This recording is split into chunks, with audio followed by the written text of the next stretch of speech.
The outcome brought to you by tonybet comes your way on Saturday, and here's a guide to everything you need to know.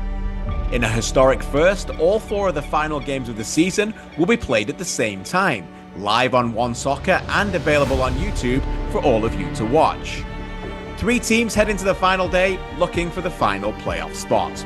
James Merriman's Pacific FC, who have reached at least the semi-finals in each of the last 3 seasons, have what the others want, and go in knowing that if they clinch the 5th and final playoff spot, they'll do so by beating Forge FC. They will also clinch the spot with a draw if Vancouver do not win, and will clinch with a loss if both Vancouver and Valor fail to win. A Alejandro Diaz-inspired Vancouver FC can clinch the 5th and final playoff spot if they win in the nation's capital and Pacific FC do not beat Forge. Valor FC can clinch the 5th and final playoff spot if they beat Cavalry at home in Winnipeg, but they need Vancouver not to win in Ottawa and Pacific to lose at home to Forge. Whoever secures the 5th and final playoff spot travels to York United on Wednesday for a knockout game to open the playoffs. The race for the vital second slot in the postseason is down to 2. Tommy Wheeldon Jr.'s Cavs know it's theirs with a win at Valor. They will also clinch the spot regardless of their result if Atletico Ottawa do not beat Vancouver FC. And so it's simple for the club from the nation's capital. Coming off an impressive win in Hamilton, Manny Aparicio, Ollie Bassett, and the rest of Atletico Ottawa know they must beat Vancouver at home and hope Cavalry do not beat Valor to take second. Finally, the race to be the Golden Boot winner is just as close, with Ruben Del Campo 1 ahead of Alejandro Diaz and Tobias Warszewski, with Brian Wright just 2 back heading into York's game in Halifax. Still so much to be decided, just one 2-hour window left on Saturday to determine the outcome. Guys, this is it. The outcome. It is fun. The time is nigh. Keep it up. Keep him up. Anytime I can. You think you worked out this morning? You're like, hey, you start dropping. Time is nigh. Let's go. We got the outcome where all the teams will be in action on Saturday. We will get you set up for it at 3 p.m. Eastern right here on One Soccer.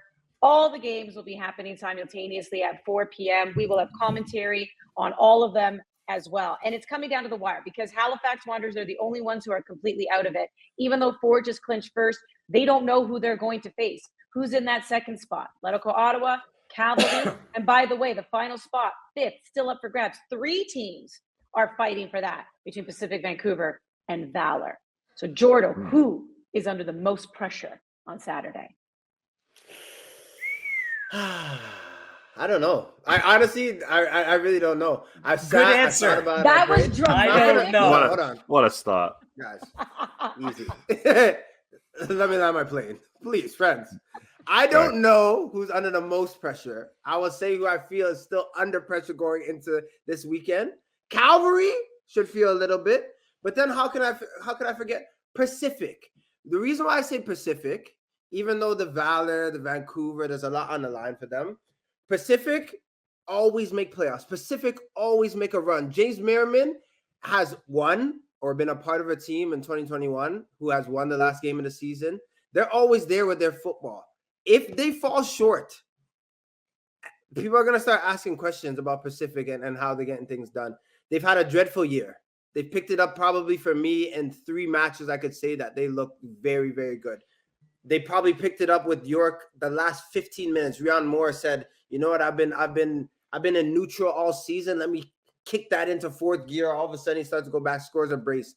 They're under pressure because they know if they're not perfect, Valor or Vancouver could potentially get 3 points and 6 of them. Cavalry are under pressure because last year we were singing their praises. If they don't get it done, if they don't beat Valor and say Ottawa does win and they finish second, this season's a bust. And Andy, I would say that your boy, Tommy Wheeldon Jr., will be back on a hot seat. I think Cavalry will win, but there's still pressure going through that locker room for sure going into this weekend. How you feeling, Wheels? Yeah, I would have 2 weeks ago, I would have said Afshin Gopi, and I really like the guy, but his team has gone, as the season's gone on, they have really struggled here down the stretch and just collapsing the way that they have and some of the moves that have been made. What's gone in Vancouver, it has been great, but to Jordan's point, let's go with the one team that actually controls their own destiny. It's not Phil DeSantos and Valor. It's Pacific. They control their own destiny here.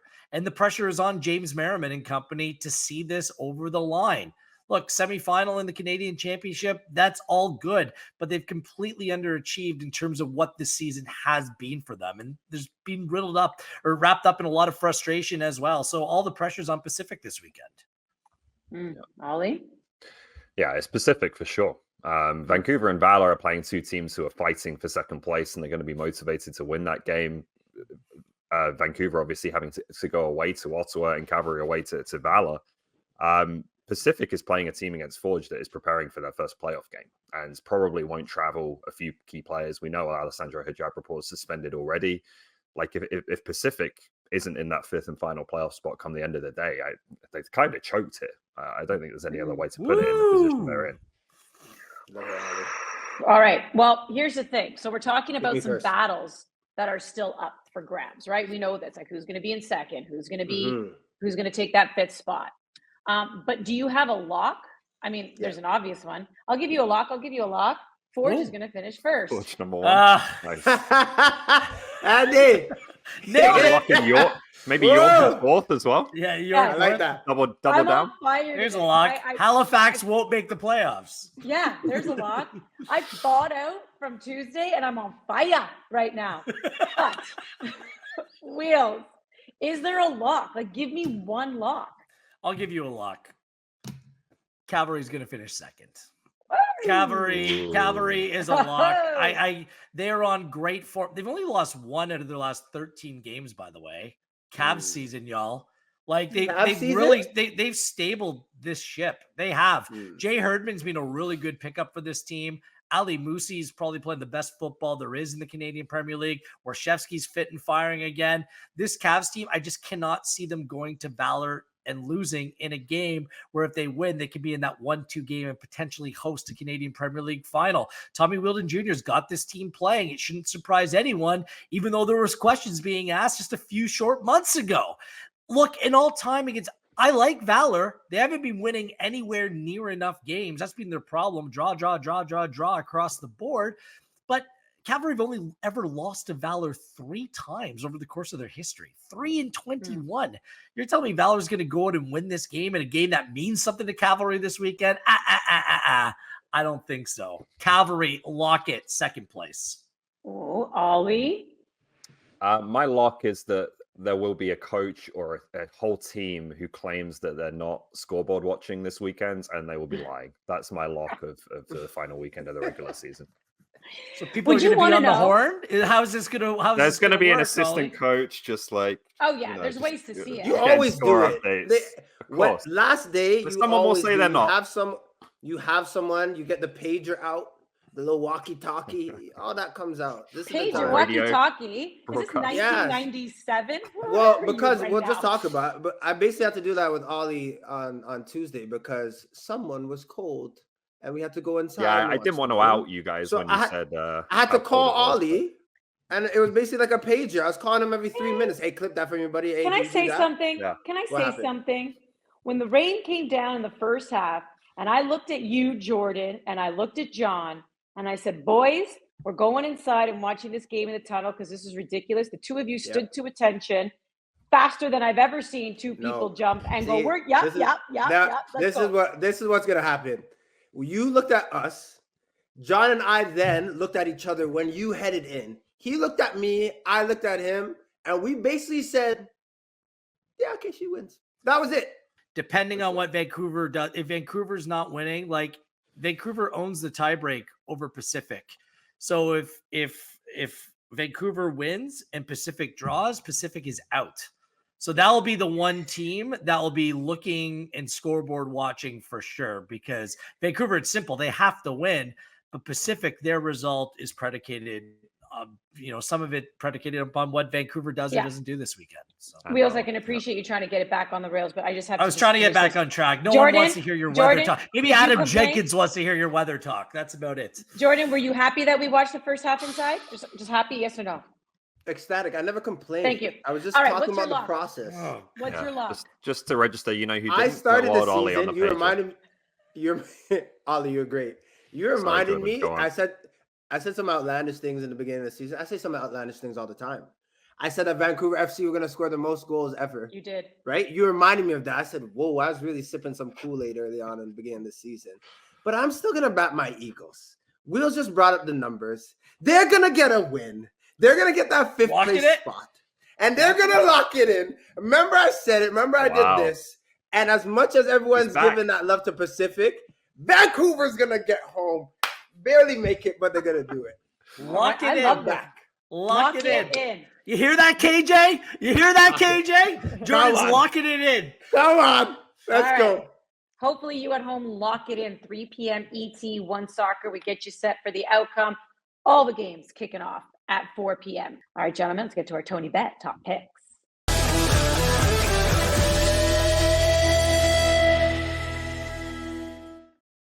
In the CPL, it's the outcome. In MLS, it's decision day. That is also happening this weekend. Let's take a look at some of these picks here. Wheels, you got Real Salt Lake, Whitecaps, the Canadian teams we'll look at, CF Montreal, NYCFC. So the Whitecaps are in, but CF Montreal, they are fighting to stay into that wild card spot. Yeah, they need to win here. They played New York City FC over the weekend. And I don't think it ends well for CF Montreal, at least in terms of this one game. Montreal's done well over recent weeks to put themselves back in the playoff mix, but they're going up against the New York City FC side.